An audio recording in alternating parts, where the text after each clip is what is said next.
Sometimes I sit by the ocean, staring at the endless blue. I think about how everything has a beginning and an end. The end of my story, its beginning. I was never quite sure. It felt like everything was intertwined, one thing triggering the next. But there was a moment, a starting point.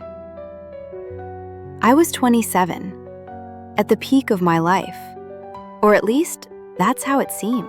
Every morning, I'd wake up in my luxury residence on the top floor of a building in Buckhead, Atlanta. The sun would stream through my panoramic windows, laying the entire city at my feet. I'd sit at my vanity, looking at my reflection. I'd create a perfect image for myself. The smile on my face, the sparkle in my eyes. It was all fake. The me I saw in that mirror was the Ashley I showed to the world. A social media star with millions of followers, a fashion icon, a lifestyle aspirational figure. But that mirror, it only showed my exterior, never the emptiness inside, the stains on my soul. No matter how hard you try to erase them, some stains remain, especially the ones that seep into your soul. And my soul was filled with those terrible stains. To understand my story, you need to know the other characters in it. They all had their roles, their own dark spots, and I was lost among them. Emily, my identical twin. She was the greatest contrast in my life. While I tried to shine under the spotlight, she quietly built her own world as an idealistic elementary school teacher. She was simpler than me, more naive, more real. In that glamorous life where I was lost, she was always like a compass. Or so I thought. Ryan, my manager, and also Emily's fiancé. He was successful, excellent at his job. He was charismatic, always drawing attention wherever we went. He had a daredevil streak. But at the same time, he had his weak moments. He could lose control when he drank. I trusted him. I admired him. And I have to admit, I was in love with him. A suppressed, hidden, impossible love. Victor, Ryan's business partner. On the outside, he seemed like a polite, decent, trustworthy businessman. Everyone liked him. But me, I felt something different about him. There was a hidden coldness in his eyes, an obsession. I knew he had a dark side, but he concealed it so skillfully that no one ever noticed. I couldn't quite define what I felt, just uncomfortable around him.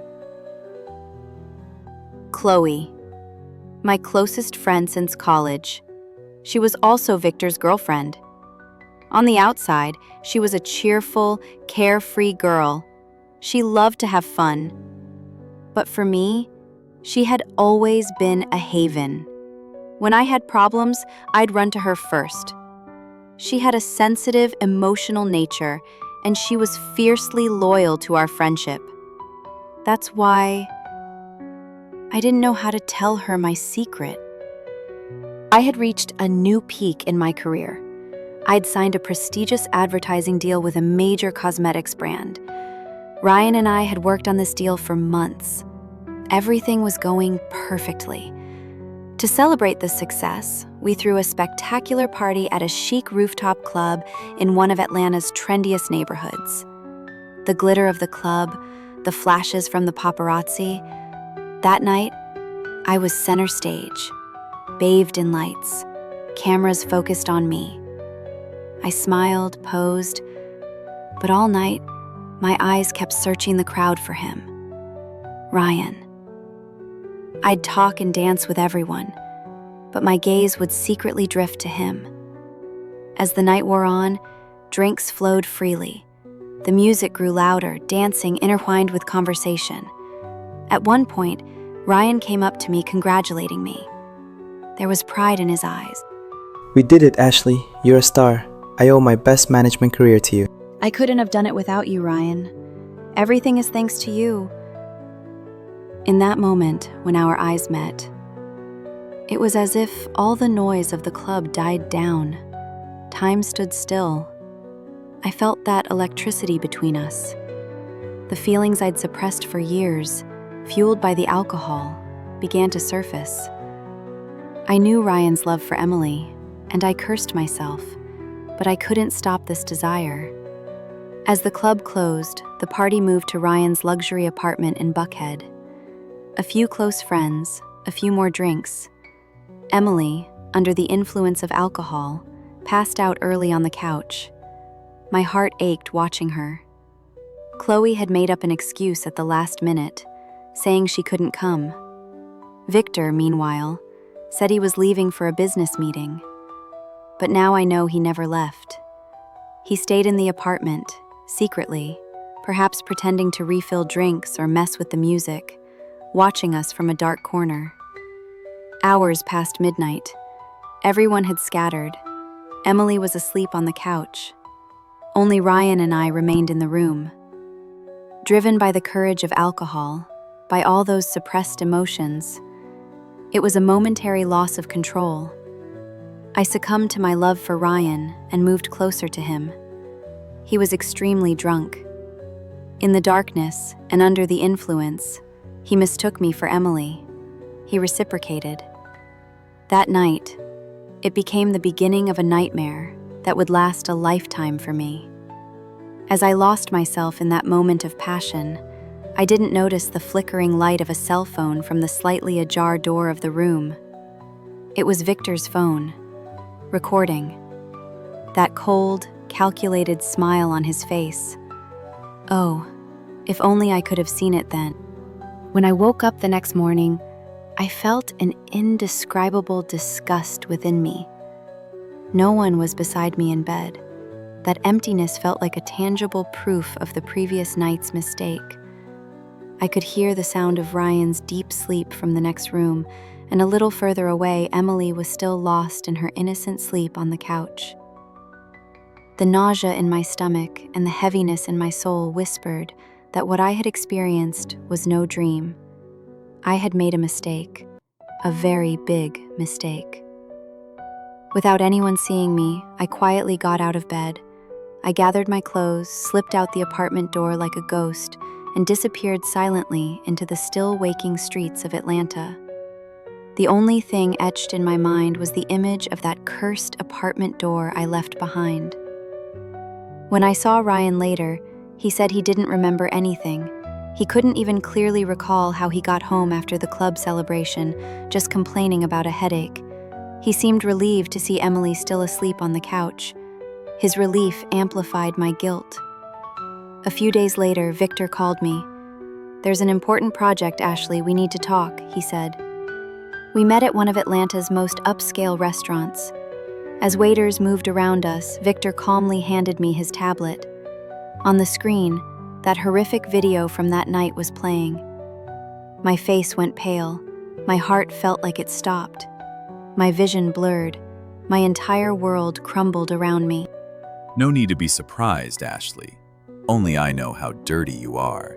And now, you belong to me. The choice is yours. Either this video gets released everywhere, destroying your career, your sister's life, and that pure image you've built in the media, or you stay with me and you obey me. All the blood drained from my face. I couldn't speak. I couldn't breathe. My hands and feet were tied. I was trapped in a terrible dilemma. My career, which I had built piece by piece for years, my millions of followers, that perfect image I had created, and most importantly, my beloved twin Emily, her dreams, her future. I had no choice but to succumb to this disgusting blackmail. I stayed silent. and that silence became my hell. For the next year, I was mercilessly abused by Victor, both psychologically and physically. Every touch, every word, left deep wounds in my soul. I had become a puppet. He would meet me whenever he wanted, summon me wherever he pleased. If I tried to refuse, simply showing the video was enough. My life had turned into a nightmare. I withdrew into myself.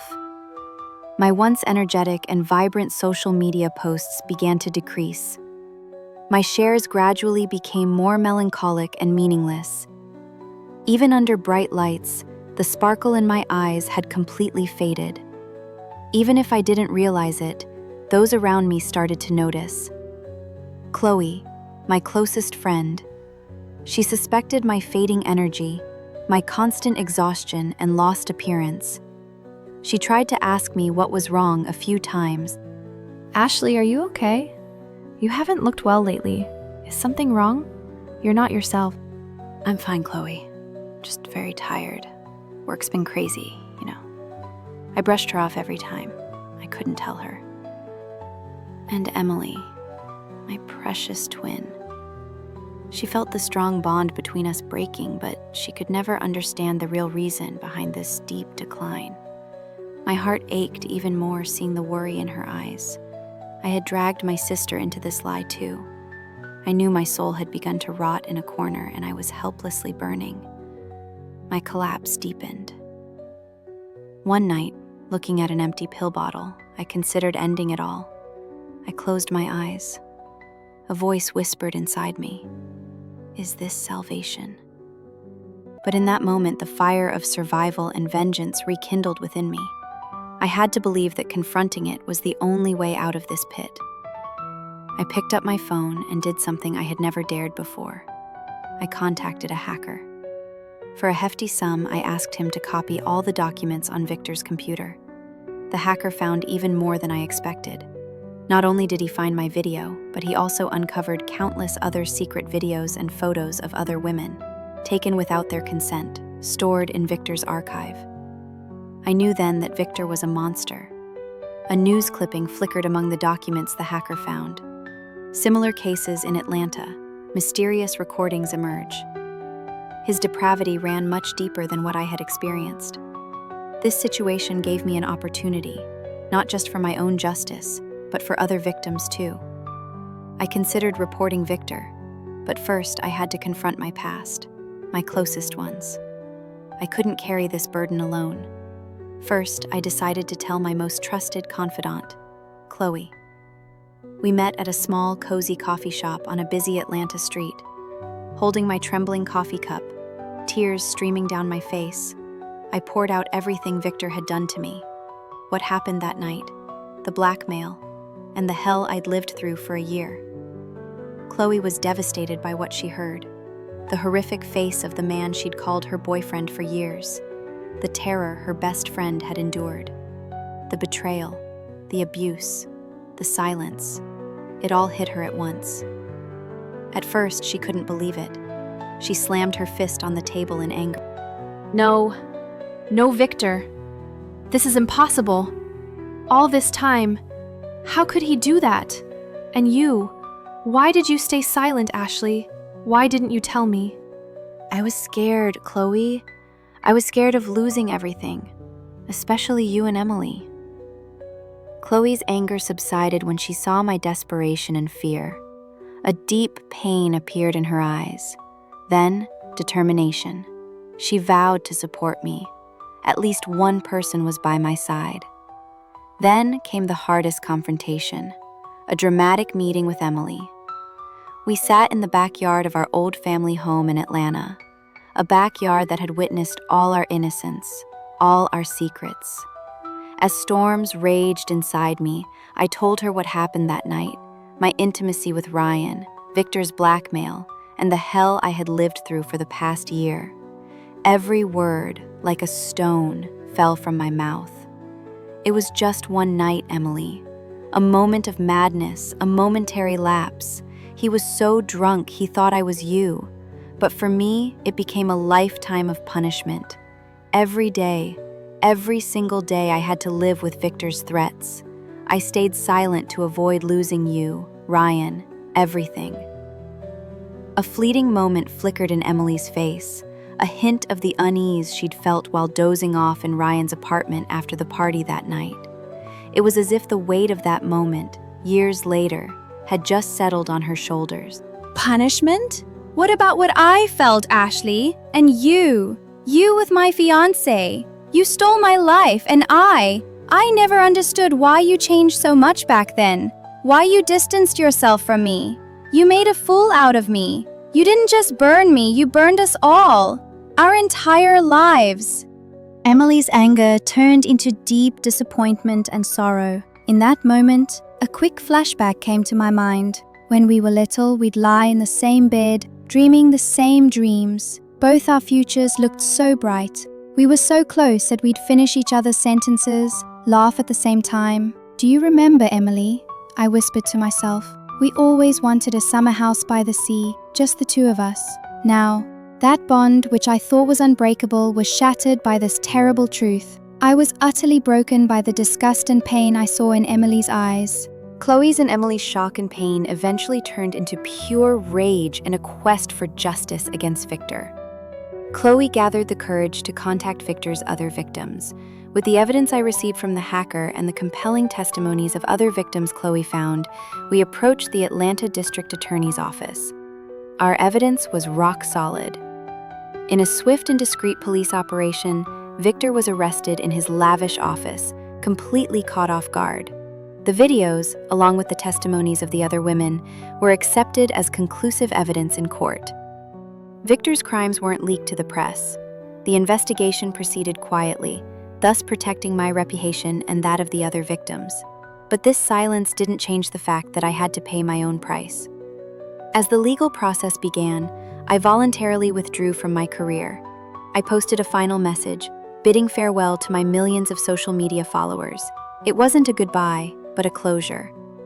For me, it was the closing of a chapter. The media speculated about my sudden decision, but the real reason never came to light. Ryan and Emily, after their engagement, quietly got married. But their marriage, it was joyless and distant, shadowed by the betrayal and my confession. Ryan still remembered nothing about that night. But he could feel the fragility in Emily's eyes and the wall of ice between them. Emily tried to forgive Ryan, but knowing what her twin had endured would shape their marriage forever. Chloe, meanwhile, started professional therapy to overcome this trauma. She was trying to walk that fine line between friendship, ethics, and forgiveness. As for me, I decided to leave the suffocating atmosphere of Atlanta, all that false glitter. I moved to a quiet coastal town, a small house on the South Carolina coast. I completely shut down my social media accounts, isolating myself from the digital world, from my past. I had stepped into a new life, a new beginning. But the shadow of the past never left me. Every sound of the waves, every whisper of the wind, echoed the nightmare of that night. Now here I am, sitting on the South Carolina coast, listening to the sound of the wild waves. The wind caresses my hair. In my hand, I hold an old, leather-bound notebook. I've poured my entire life into this notebook. I tried to drain the poison from within me. I slowly open my notebook and turn to the last page. I pick up my pen and carefully write a single sentence. Sometimes a single mistake becomes the spark of justice, and sometimes the price paid is freedom. To start anew, to leave everything behind. Perhaps that was it. That was my price, the price of my freedom, to leave everything behind, that glittering world, those fake smiles, and that night. But I know those stains. They will always remain within me.